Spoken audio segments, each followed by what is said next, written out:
Welcome to the Vocation of the Business Leader podcast. I'm Greg Balster. Here we explore how Catholic leaders let Christ and the teachings of the church he founded guide their work, integrating faith and business. Each episode offers inspiring stories to help you live an undivided life. Let's meet our guest, John Johnson, CEO of Patmos Hosting. Welcome, John. Hey, Greg. Good to be with you. Thanks. Will you please tell us a little bit about yourself? Sure. I'm John, adopted son of God in the John 1:12 sense, married husband to Alexandria, and I have my seventh kid on the way. So we'll have 7, 10 and under, which is a ton of fun. And I founded Patmos Hosting. I also founded the Albertus Magnus Institute. I have a great love for education, and especially of the liberal arts sort, and great books. And then have a funny way of earning a living, given that love in tech. So that's me in a nutshell. Okay. Will you tell us a little bit about your upbringing and your early faith journey? Well, yeah, I was a catechetical orphan and went to Catholic school, K through 8, but never really had the faith in the family. It was kind of what we did to get the good education, and it was good because I at least learned grammar at grammar school, which is kind of a novelty. It has been in the last 40 years or so. So really had a faith life, raised as a nominal Catholic, and then discovered the faith in a more deep way as an undergraduate in college studying philosophy. So I had this weird idea that, yeah, sure, I'm Catholic, but then there's the real world. And those were two different things, right? There's like Catholic world and then real world. And then it was only much later in life, like not in childhood, but my early 20s through studying reality called philosophy, that it became really quickly apparent to me that this is actually the source of reality. This is reality, right? There's no disintegration between these two things. And so sort of developed a more holistic view, I think you could say, which has been a great source of profit and joy spiritually for me. And so, yeah, I think integration is kind of my motto. Like, what's the whole all about, and how do we fit into it? So after you left St. Mary's College in California, what were you doing with the philosophy degree? Whatever I wanted to. It was an interesting thing when you have that sort of education. You have a lot opened up to you because you can kind of have any conversation or learn any skill. And I wanted to actually, I was doing youth ministry for like 10 years, and I loved it. I loved it. And as a sales focused CEO now, it really prepped me well for that. If you can sell Jesus to teenagers, you can sell just about anything. So I did that as a young man, and I was discerning a priestly vocation for quite some time, and obviously didn't become a priest, but went out and got a wife and convinced her to marry me. And then when you got to make a living, you can't really be a youth minister, unfortunately. So I was always involved in tech in some way or another, and then founded a business that sort of was parlayed into Patmos Hosting. Been in this industry for about 10 or 15 years, and then Patmos was born about 3 or 4 years ago. Yeah, so I did see that you discerned the vocation with the monks of Norcia. I did. Yeah, I was in Norcia. It's a great place to be. It's the home of Saints Benedict and Scholastica, their birthplace. So in many ways, Norcia is sort of the birthing, the womb of Western monasticism, where it all came to be through Saint Benedict and then Saint Gregory the Great, really formalizing things.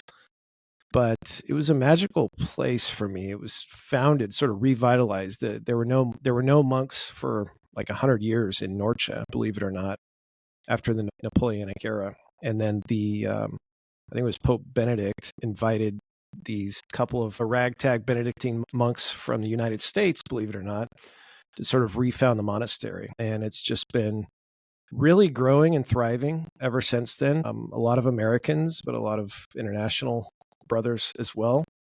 And so I went out there, it must have been 15 years ago now, and I thought I was going to be a monk because it was the highest and best thing in the world for me, right? And I'm like, okay, I'm John Johnson. You've been waiting for me. Here I am. Yeah. And of course, after about a month, I remember this. Actually, I was on a discernment walk with the superior, or at the time he was the vocations director. Now he's the abbot. But he laughed at me very charitably, and he said, "John, who are you kidding? You're not going to be a monk." And he was right. And I instantly had this sense of relief and freedom. And I learned a very valuable lesson that stuck with me to this day. And that's, you think of vocation as like, or at least I tended to think of vocation as doing what's just the best and the highest and the most heroic thing. But you really have to measure it by how you will love the best. And so I sort of discovered my vocation by figuring out the hard way how I was meant to love the best. And that was as a husband. And I kind of thinking about it in my head later, it's like, if you're struggling as a young man to figure out, should I be a priest? Should I be married? Whatever. If a angel appeared to you in your bedroom and said, "John, this is God's plan for you. Do this," what would make you the most happy and joyful to hear him say? And you kind of already know that answer. I think any young man struggling to discern his vocation already has the answer. What's lacking is the yes. And when you start with the yes, the how becomes so much more clear. And I kind of had the how. I was just not really embracing it until I gave the yes. And that was it. And for me, that was marriage. So I got married really, really well. I have to say, I did really well for myself, as anybody who knows Mrs. Johnson will attest. And 10 years in a marriage, on our 11th year now, and 7th kid on the way. It's just been, it goes by so fast, as you know, so fast. You know, you struggle to remember what your kids were like 5 years ago, what they were like as toddlers. And so a whirlwind, totally blink of an eye, but most beautiful, awesome thing in the world. Yeah, absolutely. So you founded the Albertus Magnus Institute. What brought about the founding of that? There are very few places left in the world to get a good higher education. And I was so blessed with this sort of thing. And I wasn't a particularly great student, could never cut it in higher academia. I got a master's, but couldn't do a PhD to save my life, I'd imagine. But it was just so profitable for me, and so enriching and so beautiful, so fun, so good, and so almost otherworldly, that I thought more people should have access to it. And so AMI was founded to unite the few remaining colleges still doing a great job and great books, liberal arts and classics, and then to make a online alternative to the brick and mortar that utilizes the same faculty from those institutions and makes an online way to study for free in the way that's live, interactive, synchronous. So it's not a substitute for brick and mortar, but if you're a young professional or an adult who's getting into homeschooling, or somebody who went to one of these great schools but just wants to keep going with the college of peers, it's a great way to do it with online night classes, and it's free, live, interactive. It's as free as it is freeing. And so, we're up to 1,000 students right now, and I think more than 1,000 actually at last count. But it's really taken off in a surprising way, and people seem to like it. So I'm really, really blessed to be a part of it, a small part, and we're growing kind of faster than we can handle right now. So we're trying to hire somebody. I'm a volunteer executive director for the Institute, but we're trying to hire somebody who can do it full time, because that's really what it demands right now. So you said that you've been in the technology industry for quite a while before Patmos. So what were you doing there? And then what was the catalyst that moved you to start Patmos? I was running a consultancy, and so I was kind of a one-man band who was finding needs with technology, all kinds of companies, and building websites, like hiring contractors to build websites. So I was glorified middleman, as all consultants are, and developed a pretty good lifestyle business out of it, and did some really good work. And then in the early 2020s, when the great cancellation purge started to happen, we were getting notice from one of our clients in particular, and we got a letter that says, "You guys have so many days to get off our servers," because I was basically buying wholesale big tech, provisions for hosting, and then reselling those, packaging them and reselling them, and doing monthly maintenance plans. That's how you make your money as a consultant, right? And then one of those big tech companies that we were working with said, "This is a naughty group, and you're going to get off our servers because we don't like what they have to say." And so, if you knew this group, some of you probably do, they weren't they weren't as radical as they were being painted, and kind of. But I thought to myself, well, if it's happening to these guys, it's probably happening to a lot of people. So I'm going to buy my own hosting company and build my own data centers. And how hard could it be? And it was a lot harder than I thought. But you're in tech, you understand. But we got it off the ground, and it turned out there was a pretty big market for this. So we've grown from 0 to, I think, 65 employees in the last 3 years, and just got into our 4th data center. And so our value prop is we're not going to cancel you for ideological reasons. And we're actually going to provide a better value, a better cost, better service, because we're verticalized. So because we own the data center, don't have a landlord, that creates one less layer for you to pay for. But it also creates this promise of uncancelability. So we don't host porn. We don't do anything illegal. And really, the porn position is not so much because of ideological reasons. Of course, pornography is abhorrent, but we just don't want to be the arbiter of what's legal and illegal content. So it makes sense to just cut that line of potential business completely off, in spite of its tremendous potential profitability, right? So that's how Patmos came to be. And, it's the name you probably recognize as the place where the first victim of corporate cancellation was sent. When they couldn't kill him, they exiled him, and Patmos became a place where his message was amplified and protected. And so Patmos tries to live that and let the truth fight itself out online, which is really the forum of discourse and speech today. But if technocracy is going to be in the business of what you can say online, then really they're in the business of what you can think. And that's a really dangerous place for humanity to be. So Patmos's whole mission is to carve out space on the internet and to provide a certain sort of technology that is authentic technology. It's actually at the service of the human person, which is what tech should be. It's a tool.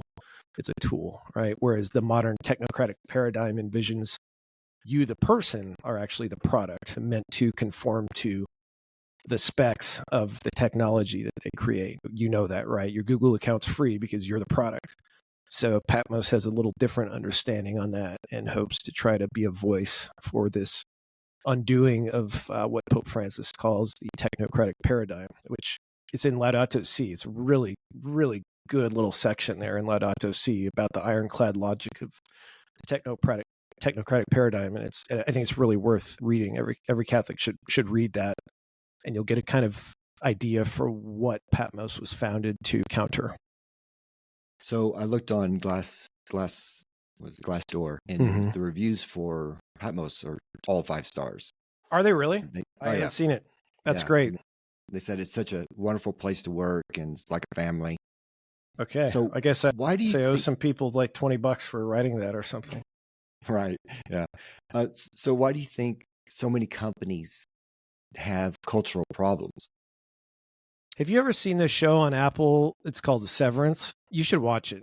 It's really good. It's probably the best TV since Breaking Bad. And the whole concept of it is this big corporation basically frees the person by giving them a microchip in their brain so that they can totally bifurcate their corporate life from their personal life. So they go to their corporate job and they don't remember anything from their personal life. And then they go home, they go down the elevator and the chip kicks in, and their personal life, they don't remember anything about their workday. So the work versions of themselves sort of just wake up every day instantly, constantly in work. And that's all they know. That's all they remember. The personal versions of themselves on the outside do the same on the outside, and they have no recollection of what they're doing at work. So they bifurcate the human person to sort of create this work-life balance, which is such a common term in the corporate jargosphere today, right? And I can't take any credit for this idea. It comes from an old business partner and friend of mine named Lance Johnson, no relation. But he co-founded Patmos with us, and we're no longer working together. He went a different direction, but just a brilliant guy.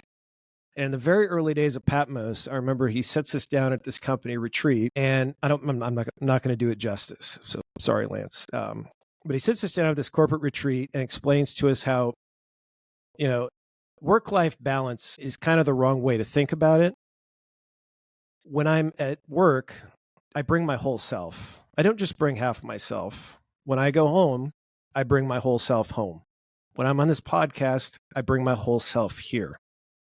That's the way humans should do things. And obviously those places in which we interact and give ourselves, they have different orders of precedence and priority and importance. My faith life takes precedence over everything, or at least it should. My family life takes precedence over everything except for that. My life as a husband takes precedence over my life as a father. I sort of have to love my wife more than I love my kids, which is kind of foreign, right? And my work life is subordinate to all those goods. And so I bring my whole self to my job. I don't have a work-life balance. It's not to say I'm workaholic or I never stop working, quite the contrary. But when your goods are ordered, you can bring your whole self into them in a way that complements the integrity of the whole. And so I think if more people thought about it like that, I was a little bit surprised to hear you say, Patmos employees say it's like a family. I say all the time, it's not a family. I can't fire my wife. I can fire you, right? And I can't quit my wife, but I could quit this job. And that's a way of saying that, hey, there are more important things than work. But also the sort of person who really thrives at Patmos is somebody who can put their whole selves into it insofar as their whole selves are called to have a job, right? So yeah, culture is super important at Patmos. We're a really odd culture. We're not a very sterile corporate culture. We really encourage diversity in the sense of ideological diversity. So we have employees who believe all sorts of things. Catholics, non-Catholics. My right-hand man calls himself an evangelical atheist. He's a great guy. Great guy, and just so good at what he does. But we can all unite in this mission to promote and create a freer internet. So yeah, Patmos is an awesome place to work, and we attract a certain kind of human who does really, really well there. Anyway, if you got any listeners who want to come work for Patmos, check it out. It's a great place to get into tech, especially if you want to start as an intern and work your way up. The culture's impossible to train, and skills are pretty easy to train. So especially at entry levels, we just hire culture, and it's shocking how fast people work their way up. So what's a typical customer for Patmos? That's a good question. We've got a couple thousand customers, and obviously our identity focus is the free speech, cancel-proof hosting. So for that reason, we've attracted some pretty firebrand types, who wouldn't be online without us. But we also serve everyday businesses. I mean, we serve one of the largest United States municipalities. Their whole infrastructure is on Patmos. And so, the mission front, and this identity focus of free speech is it's not really, we don't wear it on our sleeve. We kind of take the Chick-fil-A approach. Like, everybody knows where Chick-fil-A stands on certain ideological issues, but you don't go there for those reasons. You go there because they make a good chicken sandwich. So Patmos tries to just provide a great tech experience on the hosting front. We do a lot of GPU work, especially with this huge AI demand that we're facing. We found that our data centers and our ability to do things pretty creatively and with a good amount of agility provide a tremendous amount of value to our clients who need lots of power fast. So yeah, hosting, cloud, off cloud, on cloud, doesn't matter. Bare metal, dedicated servers, backup, disaster recovery, and then GPU, like multi-megawatt GPU co-location. We do that really well. We also have a Denver office that does pro services. So we can build your website, everything from the marketing and branding, strategy, design, to development and implementation. And then obviously tremendous value again, because we can host it. So it's sort of a one-stop IT shop for any tech need. And I hate saying that because usually when you're good at everything, you're not good at one thing. But in tech, you can save a lot and actually get a ton of value by having all these services under one roof that our clients really have come to love, because they just have one team, one point of contact. They can call somebody's cell phone, whether their website's down or whether they need a redesigned logo. We're kind of here for them, and people come to really appreciate that. So we've got a couple thousand clients now on the, on the hosting front, pro services, or GPU. And that, it's hard to say who the typical customer is because we serve such a wide swath of them. Mm-hmm. And so you recently bought was it the Star Telegram building in Kansas City that you're going to turn into a data center?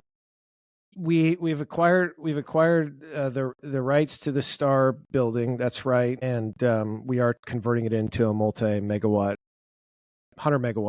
data center. So it's what's that? That's a huge building. It is a 400,000 square foot building, which is really hard to fathom. It's like the size of 10 Home Depots, and it's beautiful prime real estate in Kansas City. But I discovered this place. It was kind of sitting there as a giant paperweight because it was built in 2006 to be a newspaper printing facility. And what a great time to build a newspaper printing facility, right? Right before the dawn of the internet.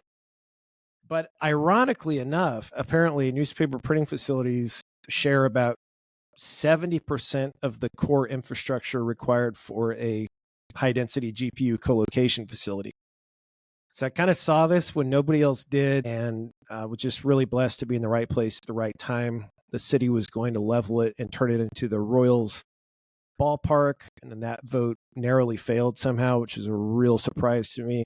Called the seller back, and he said, "Yep, let's make a deal." And got an awesome client in there to be our anchor tenant. But then we're kind of really thinking about, well, how do we make a data center that really serves humans? And when you have 400,000 square feet, that's a lot more space than power need can consume. So the way the building's laid out, we're building the data center in the middle of it, super secure, but also scalable. And then because of where this building is, it's, data centers are typically like these industrial eyesores somewhere, way away from town. Sometimes they're downtown, but you know what I mean? They're kind of giant urban tombstones. Yeah. They're ugly, and like 4 people work at them. So they're not great for the polis. They're not great for the communities that they're in. From a people perspective, they make a ton of money, sure, but there's more to life than that. So we're sort of building this. It's hard to describe, but I like to call it WeWork for grownups, but an AI innovation facility that can serve as a co-working space for the people and companies that actually have their machines and co-location in the building. So it's going to be a bustling tech hub for Kansas City, which is really exciting for us. And the city's really excited about it too. Yeah. Sounds like a great facility. So what would you say is the vocation of the business leader? Well, I think the vocation of the business leader is fundamentally to serve for the common good, right? Catholic social teaching's got some pretty good principles that are worthy of imitating and worthy of learning for anybody who would consider themselves a Catholic business leader, right? So common goods at the top of that. How are goods rightly ordered according to prudence for their highest ends, right? Secondly is subsidiarity, right? How are decisions best made? Well, they're best made at the lowest possible level. You're always going to know what's best for your family more than somebody, in the government is going to know. And so you can really benefit from running a company like that. What do people hate about corporate life? Well, they hate micromanagement. It's like a trope, right? Nobody likes to be micromanaged.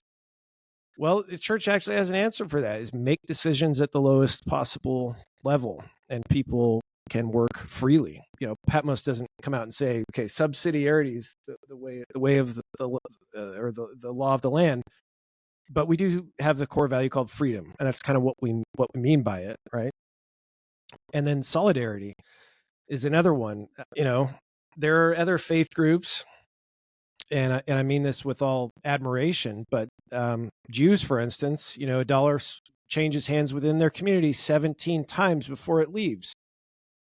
Catholics are terrible at this, right? We're just looking to get the best deal wherever we can find it. And frankly, I don't blame most Catholics for not keeping it in the family, because most of their service offerings are just as bad. We haven't done a great job. We used to have the market cornered on art and beauty and architecture. We just don't make beautiful things anymore, which means we're not running beautiful companies anymore. And so I think first of all is developing products that are worthy of getting purchased, or you want to buy, not just because you're keeping it in the family. But then secondly, really, if there is that good option, definitely support your local Catholic business. Buy local, buy Catholic. Great. I mean, that's kind of Mormons do this really well. Jews do it really well. Catholics just really wet the bed in this regard. And I think you're seeing the tide turn a little bit. There's a good amount of change I'm seeing. There's some really decent Catholic thought leaders doing good things in business that I think is really exciting for the coming years. Mm-hmm. Yeah. So I see that you're on the Catholic Speakers Organization. Do you do many talks for them? I used to do a lot more, and I just haven't had time, but I do still love talking about St. John when I can. I love talking about the Gospel of John, and then I also love talking at youth events. It's still something that just lights my heart on fire. So I'm down to booking like one of those a quarter, and I just, I don't even charge for it. I just love doing it. They ask me, "What's your speaker's fee?" I'm like, I don't care. Just happy to put me in, coach. I love getting out and doing that when I can. But yeah, and yeah, Catholic. What is that website? I don't know, CatholicSpeakers.com. Catholic, yeah. Yeah, I think so. They do a great job too, and as the agent there, finding some good gigs when my schedule allows. Have you always been so bold in your faith? No. I think I've always kind of been bold, but to the point of recklessness and just brashness that can be really off-putting for certain people. And I've learned to temper that over the years. And I would say, there was a time when I was really bold about my faith without even knowing what that meant, in an embarrassing way. I was probably bold about my faith before I was going to Sunday mass regularly, right? It was almost pharisaical of me. I don't have to put too much of my heart on the internet here, but yeah, I think I've grown to appreciate and still have a lot of work to do in this respect, but the boldness of the faith is actually strongest when it's silent and less vocalized, or at least when the vocalization is a fruit of what's in the heart. And so I really want the testimony of my faith to always be subordinated to the authentic contemplative heart of my faith, right? And then whatever bleeds out organically, let it be. But usually when you start with the vocalization and work your way back to the contemplation, you're kind of setting yourself up for failure. Yeah, I want to live it more boldly. Yeah. What are the best places for listeners to go to find out more about you and all your endeavors? You don't want to find out more about me, but if you want tech help, patmos.tech. If you want a great books education, magnusinstitute.org. And then, if you really want to find me, I'm down to basically LinkedIn. I don't have much patience for other social medias. But yeah, always love meeting other business leaders, Catholic or not. And I think relationships and friendships are very, very important to cultivate among those who are trying to do good things in the world. Yeah. Is there anything that I didn't ask you that you'd like to talk about?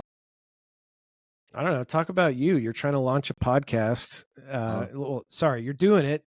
Yeah. I'm happy to be a part of it. Why are you doing this? I know you don't get a lot of chance to talk about yourself when you're interviewing people like this, but tell us why you're founded. I have a real heart for men's ministry. It was really important to me early in my married life, and reaching out to business people, which are a lot of men that live a divided life, which I have totally guilty of. So I was thinking, so what am I passionate about? I'm passionate about business, and I'm passionate about my faith. So interviewing successful business leaders like yourself that are living their faith personally and professionally as an example to, Joe Catholic in the pew, to encourage them to live out their faith undividedly. That's beautiful. Yeah. So that's some motivation. Yeah. And why podcast? I like podcast. I've been, because you can listen to them while you're doing stuff and while you're driving, and it's an easy way to get your message out there. It's true. It's the way things are going. People hear you and they get the chance to digest. It is good. I love the long form thing because sound bites, they're no fun. You always get the wrong ones out, but No, this is great, Greg. You're doing great work. Really happy to be invited. What an honor. Thank you. You bet. All right. So I guess we'll just end it there. You So, sure? I got more time if you want to go. Let's go. What else you got? well, what else do you have? So tell me about your pizza place. Oh yeah. This completes the story for the monks of Norcia, because I discerned out there, they said, get lost, kid. You're not going to be a monk. Who are you kidding, John? You're not going to be a monk. But I kept loving the place. Yeah, I did go and get married, but I kept this really fond place in my heart for Norcia. It's where I took my wife on our honeymoon, or one of the places at least. But anyway, a few years ago, there was this building down the street. It's one of these buildings you drive by, you're like, somebody should buy that. It's a 160-year-old building. And for that reason, it can't be much, but it could be a wood-fired pizza joint. So I finally bought it, and me and a buddy started Pizza Norcia, which is an homage to the monks of Norcia. So we serve authentic wood-fired pizza in the Neapolitan fashion, but then it's like this real Umbrian flavor, which is where Norcia is. So you get the Umbria, and Norcia is really famous for truffles and those hanging hams. If you go anywhere in Italy, you see the hanging hams on the corner there. Mm-hmm. Those are called Norcinerias, which is named after the town of Norcia. It's kind of where the Romans go on vacation. If you're ever visiting Italy or Rome, drive up to Norcia. It's like an hour and a half away. But anyway, we called it Pizza Norcia to be this homage to Umbria and the monks of Norcia. And we are we are the only restaurant in the entire Western Hemisphere that sells beer inertia that's brewed by the monks of Norcia themselves, which is the best beer in the world. It's so good, you might shed a tear your first taste. Guaranteed. To maybe shed a tear. Yeah. Yeah, it's great. So it's fun. It's a kind of a hobby business, and we make awesome pizza though. So if you're ever in Northern California area, it's in El Dorado, come check out Pizza Norcia. I'll have a beer with you. That'd be awesome. So how'd you meet your wife? I met her at Adoration. I was running pretty good place to meet your wife, right? That's probably the best. Yeah. Yeah. I was running a young adult group in Sacramento, and we had this monthly adoration event at the cathedral, the Blessed Sacrament. And she showed up for the first time.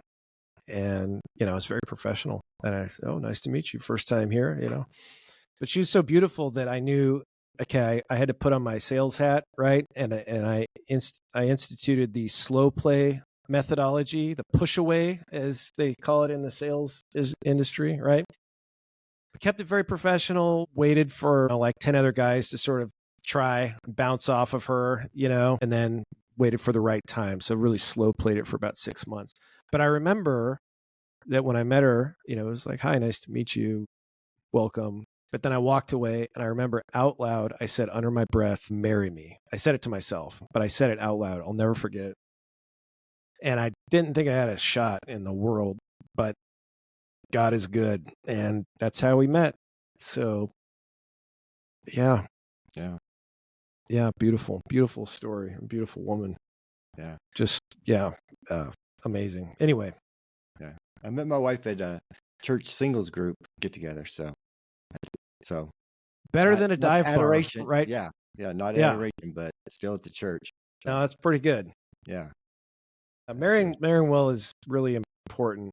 And I think, I don't know how many younger people listen to this thing, but our generation, I don't even think I would say our generation anymore. That generation, millennials and Z, they really have a problem deciding.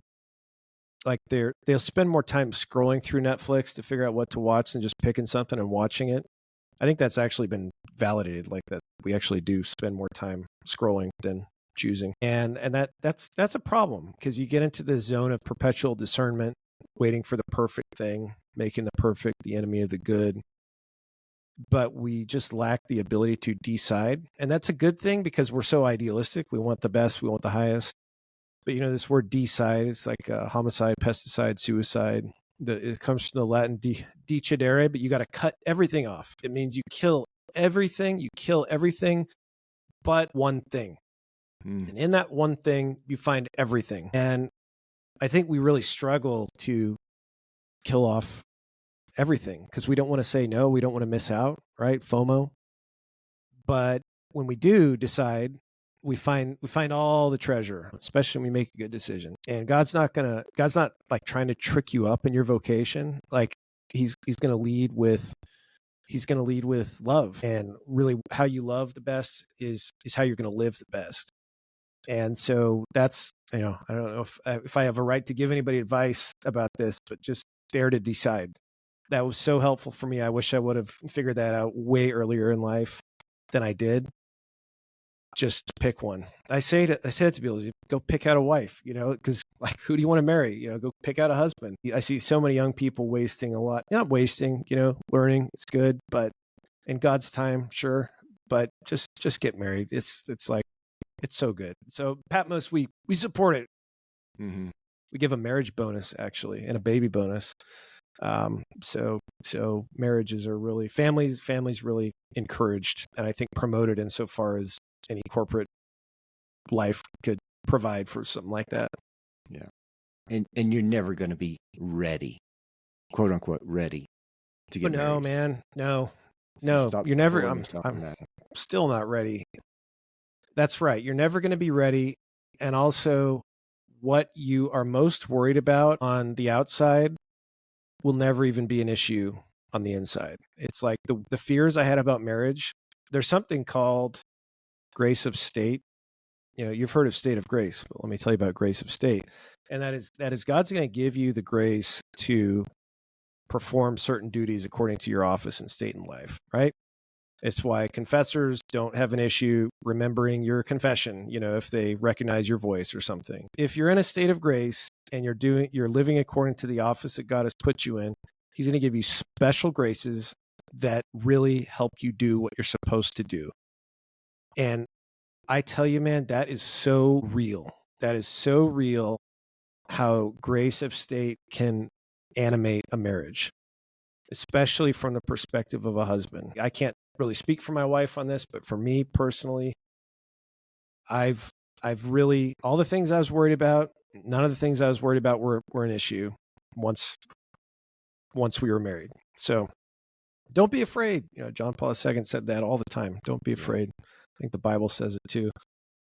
A lot. So 365 times. That's what I've heard. One for each day of the year. Yeah. So take the leap, get married, do something good in the world. This life is so short. Oh, yeah. It's just, poof, we're gone. Like grass in a fire, so say yes now, say yes early, say yes often. And when you say yes, God is going to do his part, and his part can't be outdone. It's fun. A lot of fun. It's a lot of wonder in the world. So we miss it trying to get certainty. Wonder's way better than certainty. Amen to that. All right. Well, thank you so much for your time, John. I really appreciate it. Keep going, Greg. I want to come back on your podcast in like a year or two when you've got 100,000 downloads. In fact, I know everybody's listening to this right now is listening to it in 2 years, because you'll get your audience, grow up and build, and then they'll start going back to your early days episodes. So hello from the past, everybody listening in the future. But this is great, Greg. Keep it up. Keep up the good work, and keep in touch, because I think the work that you're doing needs to be supported. Thank you. Thanks so much. All right. Thanks so much for having me on. God bless. You bet. God bless. Thanks for joining us on today's episode of Vocation Business Leader Podcast. Until next time, may God guide your work and help you witness his love in all you do. God bless.